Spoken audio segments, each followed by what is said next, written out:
tell him what to do. Hey! I do! Jump, Sven!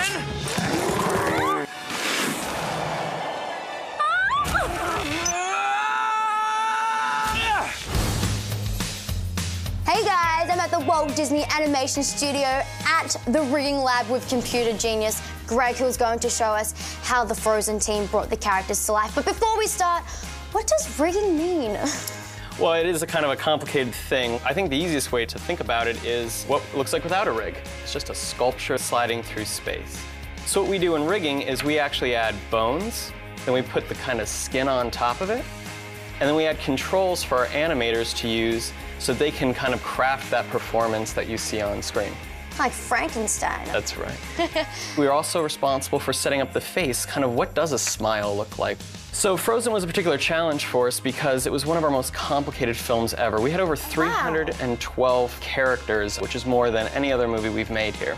That's history. It is. So one of the other challenges with this show is hairstyles. We end up making a new tool for the show that we call Tonic.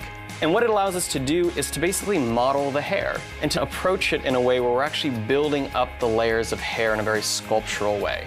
Why is there so many colors? The colors are going to help us discern different chunks of hair. And the clumps just help us see that as we're trying to layer them and figure out kind of what does Anna's hair look like.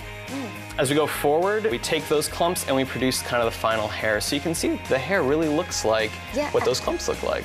And some days our characters have bad hair days. So when our characters do look their best, like Elsa here, an interesting fact is she has over 400,000 hairs on her head. You or me, we only have about 100,000. So she has 4 times more hair than we do. Wow.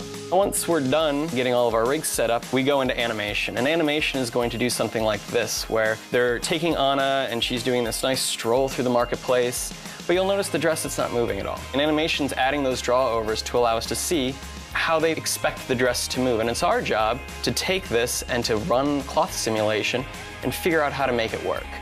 And you'll notice this isn't really ideal. It's kicking her in the head, the dress is getting caught up around her, and it's not really what we'd want to see in the film. So the next thing we do is get in there and actually blow the dress around and pull it and tweak it, and it's a lot of indirect manipulation. A bit more princess-like and elegant. Yes, make her very graceful. And then at the end, it all comes together with all of our background characters and all of their outfits to produce the final result that you see on screen. My lady. Whoa, whoa. This is awkward. Not you're awkward, but just because I'm awkward. You're gorgeous. Wait, what?